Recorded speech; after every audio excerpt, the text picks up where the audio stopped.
नमस्कार मित्रांनो, आजच्या या व्हिडिओमध्ये आपण वाताच्या गोष्टी करणार आहोत। आपण पाहतो की अनेक जण सांगत असतात की डॉक्टरांनी मला सांगितलं आहे मला वाताचा त्रास आहे, मला संधिवात झाला आहे, मला गुडघेदुखी चालू झाली आहे आणि डॉक्टर म्हणतात की तुमच्या गुडघ्यामध्ये वात वाढला आहे, माझ्या अंगाला मुंग्या येत आहेत आणि त्याच्यामुळे डॉक्टर म्हणाले की माझ्या शरीरामध्ये वात आता वाढायला लागला आहे। तर अशा पद्धतीने वाताचे त्रास हे अनेक जणांना असतात। या व्हिडिओमध्ये आपण हा जो वाताचा त्रास आहे, हे जे वाताचे विकार आहेत ते नेमके होण्याची कारणं कोणती आहेत, हा वात म्हणजे एक्झॅक्टली काय असतो, हा कसा काय वाढतो, याची कारणं काय आहेत आपल्या शरीरामध्ये वाढण्याची, आणि हा वात कमी करण्यासाठी आयुर्वेदामध्ये काय काय उपाय आहेत, काय काय सोपे उपाय तुम्ही घरातल्या घरातसुद्धा करू शकता की ज्याच्यामुळे तुमच्या शरीरातला वात हा वाढणार नाही। ह्या सगळ्या गोष्टी ज्या आहेत त्या आपण ह्या व्हिडिओमध्ये पाहणार आहोत। मित्रांनो, आजकाल अनेक जणांना वाताचे त्रास असतात। आपल्यापैकी सुद्धा अनेक जण वाताच्या त्रासाने पीडित असाल किंवा आपल्या घरातल्या कोणत्या तरी एखाद्या व्यक्तीला वाताच्या संदर्भात त्रास हे झालेले असतील। तर त्यामुळे मित्रांनो, हा व्हिडिओ जो आहे हा व्हिडिओ आपल्यासाठी अतिशय महत्त्वपूर्ण आहे। हा व्हिडिओ जो आहे तो शेवटपर्यंत जरूर पहा, त्यामुळे वाताच्या संदर्भात अतिशय उपयुक्त अशी माहिती आपल्याला मिळणार आहे। पुढे जाण्याआधी मित्रांनो, जर आपण आयुर्वेद शास्त्र ह्या आमच्या यूट्यूब चॅनलवर नवीन असाल तर खाली लाल रंगाचं जे सबस्क्राईबचं बटन आहे ते प्रेस करा, त्याच्या बाजूला नोटिफिकेशनचं बेल आयकन आहे ते दाबा, आणि त्यामुळे होईल काय की तुम्हाला जेव्हा आम्ही नवीन व्हिडिओ अपलोड करू तो व्हिडिओ तुमच्या मोबाईलमध्ये तुम्हाला लगेच मिळेल। आयुर्वेद शास्त्र ह्या यूट्यूब चॅनलवर आम्ही आरोग्य आणि आयुर्वेद या संदर्भात ऑथेंटिक अशी माहिती आपल्यापर्यंत पोहोचवत असतो। तसंच वेगवेगळ्या आजारांची पथ्य म्हणजे अम्लपित्तामध्ये काय खायला पाहिजे, गाऊटमध्ये काय खायला पाहिजे, संधिवातामध्ये काय खायला पाहिजे, डायबिटीजमध्ये काय खायला पाहिजे, अशी वेगवेगळ्या आजारांची पथ्य आमच्या चॅनलवर अवेलेबल आहेत। तुम्ही आमच्या चॅनलच्या प्लेलिस्टवर जाऊन हे सगळे व्हिडिओ पाहू शकता आणि त्याप्रमाणे आपलं आहार आणि विहार ठेवू शकता। आता आपण मूळ मुद्द्याकडे येऊया की हा वात म्हणजे नेमकं काय।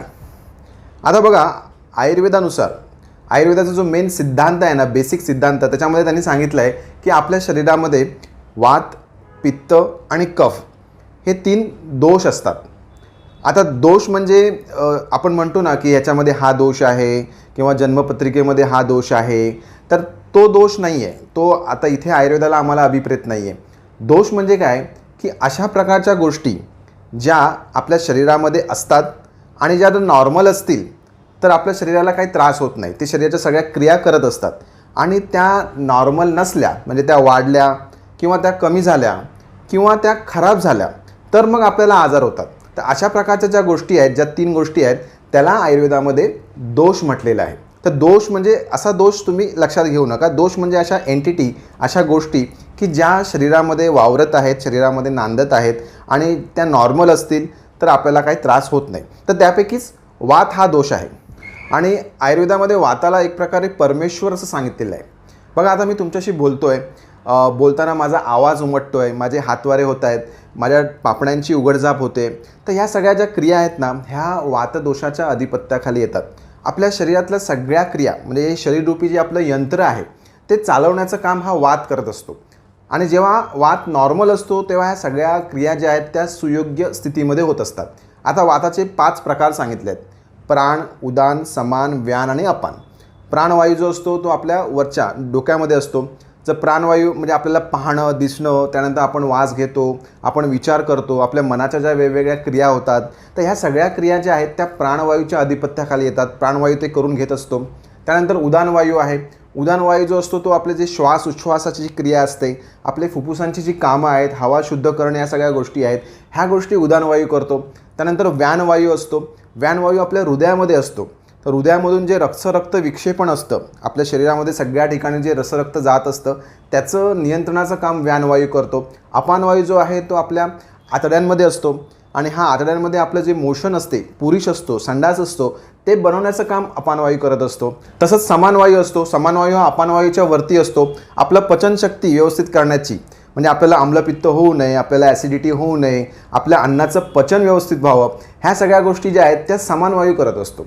तर अशा पद्धतीने ही वाताची कर्म आहेत, वाताची कामं आहेत, आणि हा वात जो आहे तो आपल्या शरीरामध्ये योग्य पद्धतीने असला तर ही सगळी कामं व्यवस्थित होत असतात, आणि ही सगळी कामं आपल्या शरीरासाठी उपकारक आहेत, आणि आपलं शरीर नित्यनियमाने चालावं यासाठी ही कामं व्हायला हवीत। तर अशा पद्धतीने वाताचं महत्त्व आयुर्वेदामध्ये आहे, आणि हाच वात जो आहे तो आपल्या चुकीच्या जीवनशैलीमुळे, आपण काही खाद्यपदार्थ चुकीच्या पद्धतीने खातो, त्याच्यामुळे आपलं लाईफस्टाईल चुकीचं असतं, त्याच्यामुळे ह्या सगळ्या गोष्टीमुळे बिघडत असतो आणि मग आपल्याला आजार होतात. आता वात बिघडला आहे तुमच्या शरीरामध्ये हे तुम्ही कसं समजाल? बघा, जे शूल हे लक्षण आहे, शूल म्हणजे वेदना, शूल हे लक्षण आहे ते वाताचं लक्षण आयुर्वेदामध्ये सांगितलं आहे. तुम्हाला कुठेही म्हणजे गुडघादुखी समजा तुम्हाला चालू झालेली असेल किंवा तुमची हाडं ही झिजायला लागलेली असतील किंवा तुमचा गुडघा झिजायला लागला असेल किंवा तुम्हाला टाचदुखी झालेली असेल किंवा तुम्हाला कंबरदुखी चालू असेल तर किंवा तुम्हाला डोकं दुखते, तर कुठल्याही ठिकाणी जी वेदना असते, शूल असतो, दुखणं असतं, त्याचा संबंध हा वाताशी असतो. म्हणजे त्या ठिकाणी तुमचा वात हा वाढलेला आहे असं आयुर्वेद म्हणतो. तर हा वात जो आहे तो काही लागल्यामुळे, इंजुरीमुळे पण वाढू शकतो. त्यानंतर मगाशी मी म्हणालो की आपली चुकीची लाईफस्टाईल, खाणंपिण्यामध्ये गडबड असणं, ह्या गोष्टीमुळे पण वात वाढतो. तर ह्या सगळ्या गोष्टी मी तुम्हाला आता सांगणार आहे स्टेप बाय स्टेप. एक 5 प्रकारे वात आपल्या शरीरामध्ये कशा पद्धतीने वाढतो आहे ते आपण बघणार आहोत. आता या ठिकाणी पहिला जो भाग आहे तो आपण बघणार आहोत की वात हा कोणते पदार्थ खाल्ल्यामुळे आपल्या शरीरामध्ये वाढत असतो. आता तुम्ही म्हणाल वात म्हणजे वायू, वायू म्हणजे हवा. आता ही वात, वायू, हवा ह्या गोष्टी तर आपल्याला दिसत पण नाहीत, आपण त्याला पकडू पण शकत नाही. मग तुम्ही म्हणताय की पदार्थ कोणते खाल्ल्यामुळे हा वात कसा वाढणार आहे? तर बघा कसं आहे की वात जो आहे ना ह्याचे गुण आहेत वाताचे. म्हणजे तत्र वृक्ष, लघु, शीत, खर, सूक्ष्म, चलो, अनिलहा असे 6 प्रकारचे गुण वाताचे आयुर्वेदामध्ये सांगितलेले आहेत. तर असे जे खाद्यपदार्थ आहेत, अशा ज्या विहाराच्या प्रक्रिया आहेत, लाईफस्टाईल आहेत की ज्याच्यामुळे तुमच्या शरीरामध्ये वृक्षता वाढणार आहे, कोरडेपणा वाढणार आहे, लघुत्व वाढणार आहे, चलत्व वाढणार आहे. तर ह्या गोष्टी ज्या असतात ना, हे खाद्यपदार्थ जर तुमच्या खाण्यामध्ये आले तर मग तुमच्या शरीरामध्ये वाताचं प्राबल्य वाढणार. म्हणजेच काय की थोडक्यात की वात तुम्हाला दिसणार नाही तो, परंतु तो गुणांनी वाढणार. ते तुम्हाला त्याचं जे काम आहे ते दिसणार त्या ठिकाणी. म्हणजे हवा वाहल्यानंतर मग पडदे उडाले तर आपल्याला हवा दिसत नाही, वारा दिसत नाही, पण पडदा उडताना तर दिसतो ना. तसंच आहे तो वात जो असणार आहे तो त्याच्या गुणांनी आपल्या शरीरावर त्याची कर्मही दाखवणार आहे. आता बघा, आहारात जर तुम्ही बघायला गेलात तर वृक्ष पदार्थ जे असतात ते आपल्या शरीरामध्ये वात वाढवतात. वृक्ष पदार्थ कोणते? काही जण बघा भरपूर कडधान्य खात असतात, चणे, वाटाणे, हरभरी, पावटे, उसळी ह्या सगळ्या गोष्टी ज्या आहेत ना ते त्यांच्या रोजच्या जेवणामध्ये असतात. तर त्याच्यामुळे शरीरामध्ये वात हा वाढतो. त्यानंतर थंड पदार्थामुळे शरीरामध्ये वात वाढतो. फ्रीजचं तुम्ही सतत काहीतरी पित आहात, थंड पाणी पित आहात किंवा बर्फाचे गोळे खातात, आईस्क्रीम सतत खात आहात किंवा फ्रीजमध्ये तुम्ही अन्न ठेवत आहात आणि रेग्युलरली तुम्ही ते फ्रीजचंच खात असाल, तर अशा पद्धतीने जर तुम्ही शीत आहार जर घेत असाल किंवा काही थंड पदार्थ आहेत जसं की थंड सरबत वगैरे आहेत, तर ह्या गोष्टीमुळे पण शरीरामध्ये वात वाढू शकतो. तर अशा पद्धतीने थंड गोष्टीमुळे शरीरामध्ये तुमच्या वात हा वाढू शकतो. यानंतर बघा, कडू चवीचे पदार्थ जे असतात, कडू चवीचे पदार्थ जसं की आता तुमची कारल्याची भाजी आहे, मेथीची भाजी आहे, तर ह्या गोष्टीमुळे सुद्धा शरीरामध्ये वात हा वाढू शकतो. आपण बघतो ना की काही जणांना कडू चवीचे पदार्थ खात असतात रेग्युलरली. काही डायबिटीसचे रुग्ण आहेत बघा, तर ते वर्षानुवर्ष कारल्याचं ज्यूस पितात किंवा वर्षानुवर्ष त्यांची जांभळाच्या बियांची पावडर खाणं चालू असतं किंवा मेथीचे दाणे पाण्यामध्ये भिजून वगैरे किंवा मेथीचे दाणे असंच खाणं चालू असतं. तर ह्या गोष्टी कशा आहेत? ह्या कडू चवीच्या आहेत. आणि ह्या कडू चवीचे पदार्थ जर तुम्ही वर्षानुवर्ष रेग्युलर बेसिसवर जर तुम्ही खात राहिलात तर शरीरामध्ये तुमच्या वात हा वाढणार आहे. तसंच तिखट चवीचे पदार्थ बघा, तिखट म्हणजे आपली मिरी झाली, मिरच्या झाल्या, त्यानंतर गरम मसाल्याचे पदार्थ, हे तिखट चवीचे जे पदार्थ असतात ना त्यांनीसुद्धा शरीरामध्ये वात वाढतो. आता तिखट चवीच्या पदार्थामुळे शरीरामध्ये वाताबरोबर पित्तसुद्धा वाढतं, कारण तिखट चवीचे पदार्थ हे उष्ण पण असतात. त्यामुळे तिखट चवीचे पदार्थ तुमच्या शरीरात 2 गोष्टी वाढवतात, वात पण वाढवतात आणि पित्त पण वाढवतात. त्यामुळे तुम्हाला ॲसिडिटी पण होणार आहे आणि तुम्हाला सांधेदुखी पण होणार आहे. ह्या दोन्ही गोष्टी लक्षात घ्या. आणि तिखट चवीचे पदार्थ रक्तदृष्टी पण करतात. तर सगळ्या अँगलने तिखट चवीचे पदार्थ जे असतात ते नुकसानदायक असतात. फक्त तुम्ही रेग्युलर बेसिसवर खात नाही आहात, काहीतरी खात असाल तर त्याचं तुम्हाला नुकसान होत नाही. पण तुम्ही तिखट चवीचे पदार्थ रोज जर खायला लागलात तर तुमच्या शरीरामध्ये वात पण वाढणार आहे, पित्त पण वाढणार आहे आणि रक्त पण तुमच्या शरीरातलं बिघडणार आहे. तर ह्या गोष्टींकडे तुम्हाला लक्ष द्यायला पाहिजे.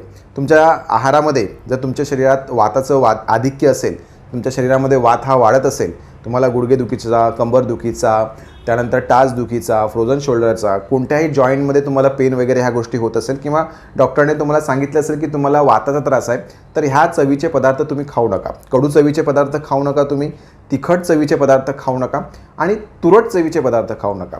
आता तुरटमध्ये काय जास्त आपल्याकडे ऑप्शन नसतं. आपण तुरट चवीचे पदार्थ आपल्या सृष्टीमध्ये कमी आहेत. एक सुपारी असते, ती तुरट असते, तर सुपारी जर तुम्ही जास्त खात असाल तर ते प्रमाण तुम्ही कमी करा. बाकी तसे काही विशेष आपल्या रोजच्या खाण्यामध्ये तुरट चवीचे पदार्थ काही येत नाही. तर हा झाला भाग आहाराचा. आता आपण दुसरा भाग बघूया, तो म्हणजे विहाराचा. विहार म्हणजे तुमची लाईफस्टाईल.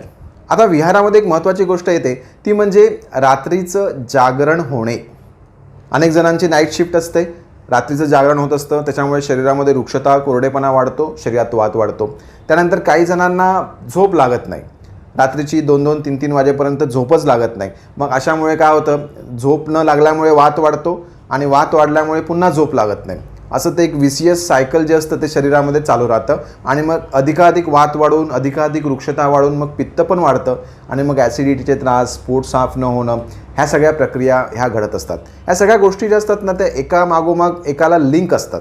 तर त्यासाठी तुम्हाला बरेच दिवस उपचार हे करणं हे आवश्यक असतं. त्यानंतर काही लोक व्यायाम भरपूर करतात बघा, अधिक व्यायाम करतात, सतत जिममध्ये जात असतात, तर अशांच्या पण शरीरामध्ये वात हा वाढू शकतो. काही जणांचं अध्वगमन होतं. अध्वगमन म्हणजे भरपूर चालणं. जर तुम्ही 5-5, 10-10 किलोमीटर जर तुम्ही रोज चालणं तुमचं जर होत असेल तर तुमच्या शरीरामध्ये वात हा वाढणार आहे. तर अशा पद्धतीच्या ज्या क्रिया आहेत, व्यायाम अधिक होणं, अधिक जागरण होणं, त्यानंतर अधिक तुमचं काम होणं, भरपूर तुम्ही काम करताय, भरपूर मेहनत करताय, शारीरिक मेहनत भरपूर होते, तर तुमच्या शरीरामध्ये वातदोष हा वाढणार आहे. यानंतर आपण तिसरं कारण आपण बघूया वात वाढण्याचं शरीरामध्ये.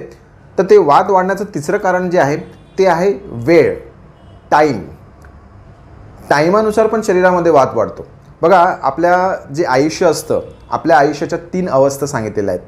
आपण लहान असतो, त्यानंतर मग आपण तरुण होतो आणि मग त्यानंतर आपण वृद्ध होतो. तर यातलं बालपण जे आहे ना, त्याच्यामध्ये आपल्या शरीरामध्ये कफाचं आधिक्य असतं, कफदोष हा वाढलेला असतो बघा. त्यामुळे आपल्याला सर्दी, खोकले, ताप वगैरे बालपणामध्ये जास्त होतात, लहानपणी जास्त होतात. त्यानंतर मग आपलं तरुणपण येतं. तरुणपणामध्ये काय होतं, आपल्या शरीरामध्ये पित्ताचं आधिक्य असतं आणि पित्ताचं आधिक्य असल्यामुळे बघा आपल्याला पिंपल्स येणं, तरुणपणी पिंपल्स यायला लागतात. हे पित्त वाढलेलं असतं. पिंपल्स येणं, महिला वर्गामध्ये त्यांना अंगावरून जास्त जाणं, त्यानंतर तोंडामध्ये अल्सर्स निर्माण होणं, ॲसिडिटीचा त्रास होणं. तर ह्या सगळ्या गोष्टी ज्या पित्ताच्या गोष्टी आहेत ना, त्या आपल्याला तरुणपणामध्ये होत असतात. त्यानंतर मग आहे ते म्हणजे वृद्धापकाळामध्ये आपल्या शरीरामध्ये वातदोष हा वाढायला लागतो. वातदोष वाढल्यामुळे मग गुडघेदुखी, सांधेदुखी, कंबरदुखी अशा प्रकारची दुखणे ही उतार वयामध्ये चालू होतात. तर अशा पद्धतीने हा टाईम पण असतो, वात कधी वाढतो तो. यानंतर दिवसा कधी वात वाढतो ते सांगतो. बघा, दिवसाची पण वेळ असते की त्या वेळामध्ये तुमच्या शरीरामध्ये वात हा वाढलेला असणार आहे. दुपारी 2 वाजल्यापासून संध्याकाळी 6 वाजेपर्यंत आणि रात्रीचं सुद्धा, मध्यरात्री 2 वाजल्यापासून सकाळी 6 वाजेपर्यंत ह्या जो कालावधी आहे, या कालावधीमध्ये शरीरामध्ये वात हा वाढलेला असतो. तुम्ही बघाल की काही जणांना पॅरालिसिसचे झटके येतात बघा, किंवा हार्ट अटॅक येतो. तर ह्या सगळ्या गोष्टी ज्या असतात ना, त्या मॅक्झिमम टाईम सकाळी होतात, पहाटे होतात, 5-6च्या दरम्यान ह्या सगळ्या गोष्टी होत असतात. तर याचं कारण पण तेच असतं की शरीरामध्ये वाताचं आधिक्य या काळामध्ये अधिक प्रमाणामध्ये झालेलं असतं. तर मित्रांनो, अशा पद्धतीने वेळेनुसार पण आपल्या शरीरामध्ये वात हा वाढत असतो. तर ह्या गोष्टी पण तुम्ही लक्षात घ्यायला हव्यात. यानंतर चौथं जे कारण आहे ते आपल्या शरीरामध्ये वात वाढण्याचं जे कारण आहे ते म्हणजे वेग धारण. वेग म्हणजे काय की आपले 13 वेग सांगितले आहेत. आयुर्वेद शास्त्रामध्ये एकूण 13 प्रकारच्या अशा गोष्टी आहेत की ज्या त्यावेळी व्हायला हव्यात. आता आपल्याला मोशन होते, मोशनचा वेग जो येतो, जी आपल्याला संवेदना होते की आपल्याला संडासला झालेली आहे, तर त्यावेळी आपण लगेच मोशन ही करून घ्यायला हवी. काही जण पकडून धरतात. आता काही कामाच्या निमित्ताने वगैरे असेल किंवा त्यावेळी जागा नसेल, तुम्हाला उपलब्धता नसेल, तर अशामुळे ह्या गोष्टी घडत असतात. पण ह्या गोष्टी जर त्या वारंवार होत राहिल्या ना, की मग तो वाताची गती जी असते ना, ती बिघडते. वाताची गती आहे एक, आणि ह्या गतीला जर आपण थांबवलं तर काय होणार आहे, तो वात उरफाटा फिरणार आहे आणि मग आपल्याला काही ना काही त्रास देणार आहे. मग ॲसिडिटी होईल, डोकेदुखी होईल, कुठेही वात तो जाऊ शकतो. तसंच काय बघा, तुम्हाला लघवीचा वेग झाला असेल, लघवीला आली असेल, तर सुला आली असेल, तर आपण ते पकडून धरतो. काही लहान मुलांना पण सवय असते बघा, लघवीचा वेग हा धरून ठेवतात आणि मग त्यांना प्रॉब्लेम होतो, लघवीमध्ये इन्फेक्शन होतं. त्यानंतर पोटातून गॅसेस होतात बघा, पोटात गॅसेस होतात आपल्या आणि मग गॅस पास करावा लागतो. तर अशावेळी पण काही जण थोडंसं त्यांना संकोच असल्यामुळे पण काही जण करत नाहीत, बोलत असतात, मीटिंग चालू असते, कार्यक्रम वगैरे चालू असतो, मग अशावेळी तो वेग जो असतो, फार्टिंगचा वेग जो असतो तो सुद्धा अडून धरला जातो, त्यामुळे पण आपल्याला त्रास होऊ शकतो. तर असे 13 प्रकारचे वेग आहेत. त्यातले महत्त्वाचे वेग मी तुम्हाला सांगितले, मल, मूत्र आणि वात, अधोवात म्हणतात. जो आपण पोटातून खाली जो आपला गॅस जातो त्याला आयुर्वेदामध्ये अधोवात सांगितलेला आहे. तर अशा पद्धतीने हे 3 वेग जे आहेत ते तुम्ही धारण करू नका, ते पकडून धरू नका, ज्या त्यावेळी ह्या गोष्टी व्हायला हव्यात. यानंतर 5वं जे आणि महत्त्वाचं कारण सध्याच्या जगामध्ये वात वाढण्यासाठी हे आढळतं आहे ते म्हणजे स्ट्रेस, चिंता, क्रोध, शोक, भय. ह्या गोष्टी ज्या आहेत ना, ह्या गोष्टी पण शरीरामध्ये भरपूर वात वाढवतात. आणि सध्या जे आजकाल अनेक आजार दिसत आहेत त्यांच्या मुळाशी हीच कारणं आहेत. काही लोकांना स्ट्रेस अधिक असतो, अधिक विचार करायची सवय असते, अधिक चिंता करायची सवय असते, अधिक काळजी करायची सवय असते, एखादी गोष्ट त्यांच्या मनालाही सारखी लागून राहते, सतत विचार करत राहतात.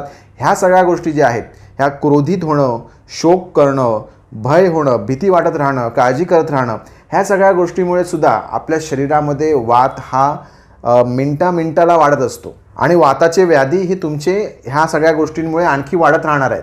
तेव्हा मित्रांनो लक्षात घ्या, जर तुम्हाला संधिवाताचा त्रास आहे, वाताचा त्रास आहे, कंबरदुखी, गुडघेदुखी, कोणतीही दुखणं आहेत, हाडांच्या संदर्भात तुम्हाला कोणतंही दुखणं आहे, तर अशावेळी तुम्हाला स्ट्रेस जो आहे तो कमीत कमी घेणं हे फार आवश्यक आहे. त्यासाठी तुम्ही योगा आहे, मेडिटेशन आहे, ध्यान आहे, देवाची आराधना आहे, ह्या गोष्टी तुम्ही करायला हव्यात. आणि त्या गोष्टी करत राहून हळूहळू तुम्ही तुमच्या स्ट्रेसवर मात ही करायला हवी. तेव्हा मित्रांनो ही 5 जी महत्त्वाची मी तुम्हाला कारणं सांगितली ती तुम्ही नक्कीच लक्षात घ्या. तुम्हाला जर वाताच्या संदर्भात काही त्रास असेल तर ह्या सगळ्या गोष्टी ज्या आहेत त्या तुम्ही अवॉइड करत चला. बघा निश्चितच 1-2 महिन्यामध्ये तुम्हाला तुमच्या दुखण्यामध्ये बराचसा फरक हा झालेला दिसेल. आता मित्रांनो मी तुम्हाला वाताचा त्रास असेल तर घरातल्या घरात काय तुम्ही करू शकता. आता बेसिकली ह्या गोष्टी तुम्ही अवॉइड करा, त्याने तुम्हाला निम्मा त्रास जो आहे तो कमी होणार आहे. त्याचप्रमाणे जर तुम्ही अंगाला तेल लावलात, अभ्यंग केलात, तर तुमचा शरीरातला जो वाताचा त्रास आहे तो कंट्रोलमध्ये, आटोक्यामध्ये राहणार आहे. आता बघा तुम्हाला कुठेही दुखणं असेल, ठीक आहे, कोणत्याही ठिकाणी दुखणं असेल ना, तर तुम्ही मला खाली कमेंट बॉक्समध्ये विचारू शकता की बाबा मला डॉक्टर ह्या ठिकाणी दुखतं आहे आणि इतक्या दिवसापासून दुखतं आहे, डॉक्टरांनी असं माझं निदान केलं आहे, तर मी कोणतं तेल त्या ठिकाणी लावू. तर तुम्ही खाली कमेंट बॉक्समध्ये मला टाईप करून विचारा, मी तुम्हाला नक्कीच तेल हे सजेस्ट करू शकतो. पण त्यावर जो उपचार आहे ना, म्हणजे तुम्हाला काय उपचार करायला हवा, काय औषधं घ्यायला हवी, ह्या गोष्टी मात्र तुम्हाला जवळच्या आयुर्वेदिक वैद्यांना भेटून तपासणी करून मगच तुम्हाला घ्यायला हव्यात. कारण कसं आहे की आयुर्वेदिक औषधांचे पण साईड इफेक्ट होऊ शकतात आणि जोपर्यंत आपण व्यवस्थित पेशंटची हिस्ट्री घेत नाही, पेशंटला तपासत नाही, तोपर्यंत आपण औषधं सांगणं हे फार कठीण असतं. पण त्याच ठिकाणी तुम्हाला तेल एखादं मी नक्कीच सजेस्ट करेन की ज्यामुळे तुम्हाला तात्पुरता का होईना आराम हा मिळू शकतो. त्यामुळे तुम्हाला कोणतंही दुखणं असेल तर वातासाठी तुम्ही कोणतं तेल लावू शकता ते तुम्ही खाली कमेंट बॉक्समध्ये मला टाईप करून विचारा. कारण मित्रांनो तेल जे आहे ना हे वातासाठी अतिशय उपयोगी असं औषध आहे. तेलाने वात हा कमी होतोच. आणखी एक गोष्ट मी तुम्हाला सांगून देतो की मित्रांनो हे ज्या 5 गोष्टी मी तुम्हाला सांगितल्या, ही 5 कारणं जी सांगितली, त्याचप्रमाणे वात हा आपल्या शरीरामध्ये आणखी काही गोष्टीमुळे बिघडतो. त्याला आम्ही आयुर्वेदामध्ये म्हणतो आवरणामुळे बिघडतो किंवा परतंत्र दोष प्रकोप असं आम्ही म्हणतो. तर ही शब्द जरा कठीण आहेत पण लक्षात घ्या. तर तुम्ही कसं ओळखू शकता की तुमच्या शरीरामध्ये वात हा आवरणामुळे किंवा परतंत्र दोष प्रकोपामुळे बिघडला आहे.